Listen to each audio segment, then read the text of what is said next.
Electricity prices are rising in Ontario, and in response, Premier Doug Ford is hiking the electricity subsidies. But what's behind the increase? Do the rebates make sense? Or is there a way we could drive down costs in the first place? I asked Mark Winfield, Associate Professor at the Faculty of Environmental and Urban Change at York University. Mark, great to have you on the program. How are you doing today? Great, thanks very much. All right, let's start with you connecting the dots for us. What is the relationship between new nuclear projects that are happening in this province and the increase in electricity rates? Well, I think what we're seeing is the beginning of the impact of the province's commitment around nuclear.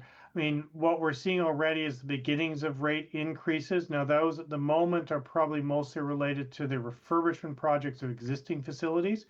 But what we need to look at down the road is the impact of the very large nuclear expansion program that the Ford government has set in motion.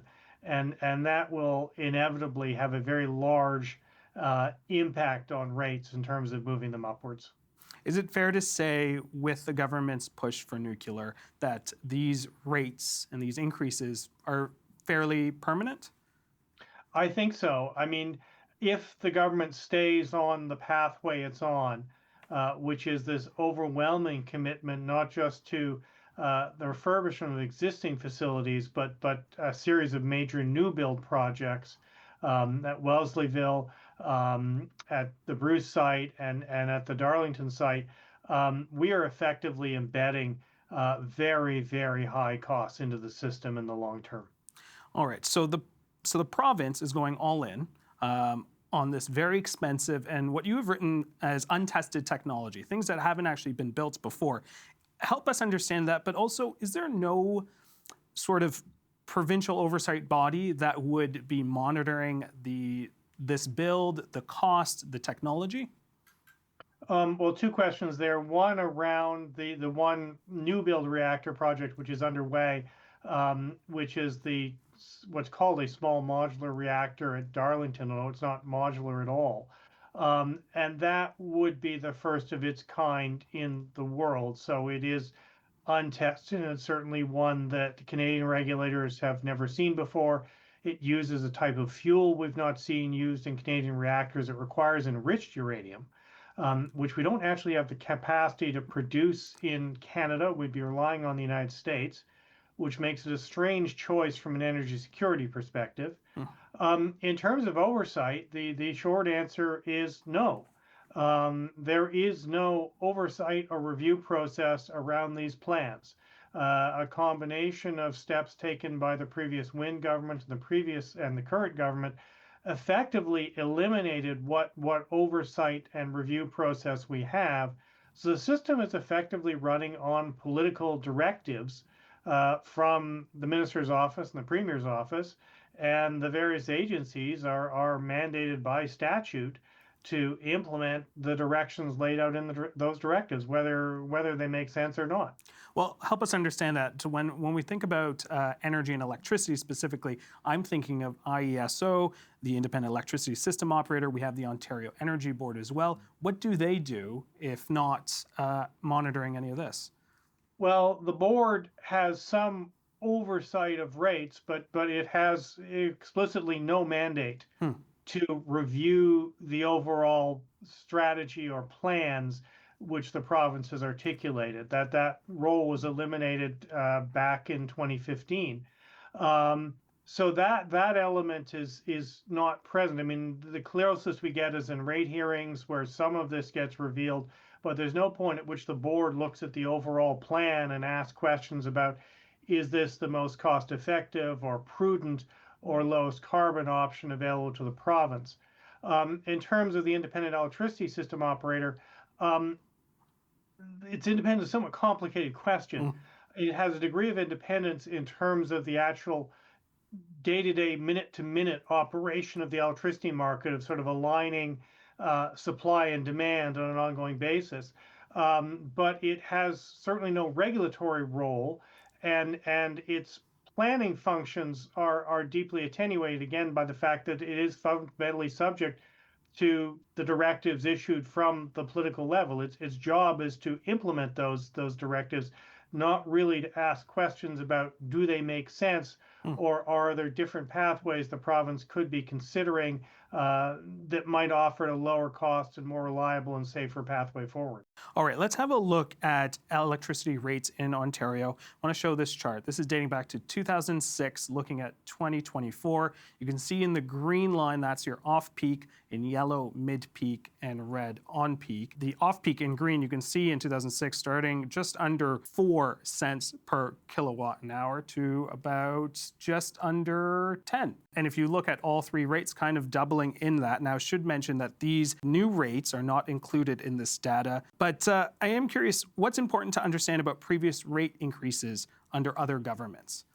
Well, what's happening here is a number of things. I mean, some of this is also just accounted by straightforward inflation. Mm-hmm. But more fundamentally, we've been through a period, we went through a long period of sort of disruption in the 1980s and 90s when there was very little investment in the system. And so when we reached about the beginning of the 2003, there's a realization that about 80% of the system needed to be either refurbished or replaced or rebuilt. And that was going to require significant capital investments, whatever choices you made. And that is part of what you're then seeing reflected in the rate increases, is as if we had a house and we'd done nothing with the roof for 20 years, and now all kinds of repairs need to happen. So that explains in large part the steady increase in rates over this past 20-year period. Is we've been in a period of reconstruction. Now there are debates. Did we pay too much for nuclear refurbishments? Did we pay too much for renewables? But the fundamental trajectory, I think, was going to be upwards during this period because we were in a period of reconstruction after an extensive period of capital underinvestment or non-investment in the system. All right, as you mentioned, it seems like energy in this province is very political. The Ontario government is also mentioning that they are boosting the Ontario electricity rate by $2 billion to $8.5 billion. A lot of money there to cover the increased rates. What happens? Rebates are not permanent. So what happens if the governments decide to roll back these rebates? Well, that's an interesting question at this stage. I mean, the rebates are in place, so far as we know, indefinitely. Mhm. Presumably, the bottom line of what people pay on their electricity bills would rise if the rebate program were terminated and nothing else changes. I think the question is that the government does have some agency to control future costs, but that's going to be a function of the choices it makes. At the moment, it's making choices in direction of very, very high cost options in terms of new build nuclear, and has been emphatic in its rejection of lower cost options like renewables, or there were discussions about imports from Quebec and a number of other options. So part of the problem is that we've got the rebates, which are eating a larger and larger piece of the provincial budget, but we're also embedding higher costs going forward, which also has to be a major concern. Can you explain, take us through a little bit of a history lesson here in terms of the transparency between these rebates versus under the Conservative government versus the Liberal government? Because I know there's some criticism there as well. Yeah, I mean this notion of effectively hiding electricity costs goes back a long way. I mean, this happened during the Davis government when it effectively hid the costs of the original nuclear construction program in Ontario's hydro's debt until that reached the point where Ontario Hydro ceased to be viable. Right. The current version really goes back to the Wynne government's Fair Hydro Plan in 2017, where they took 25 cents off hydro rates overnight. That was largely done by refinancing it and effectively adding to debt in the long term. In fairness to the Conservative government, at least they are more transparent about what's going on, in a sense that they're paying this out of current expenditures, so it's very clear what this is costing. The concern is, though, that this is eating a larger and larger portion of the provincial budget at 8.5 billion. that's 2/3 of the current deficit. It's more than they spend on the entire justice sector. So this must be reaching some kind of upper limit, and is really, in a sense, unsustainable in the long term. But that's sort of where at least we have a degree of transparency about what's happening. But I think that then begs questions about both, should we be subsidizing to this level given the pressing needs in other areas in the province, in healthcare and education and daycare, everything else. And also, how are we going to control these costs going forward? Mark, we are going to leave it there. Really appreciate your time and your insights on this.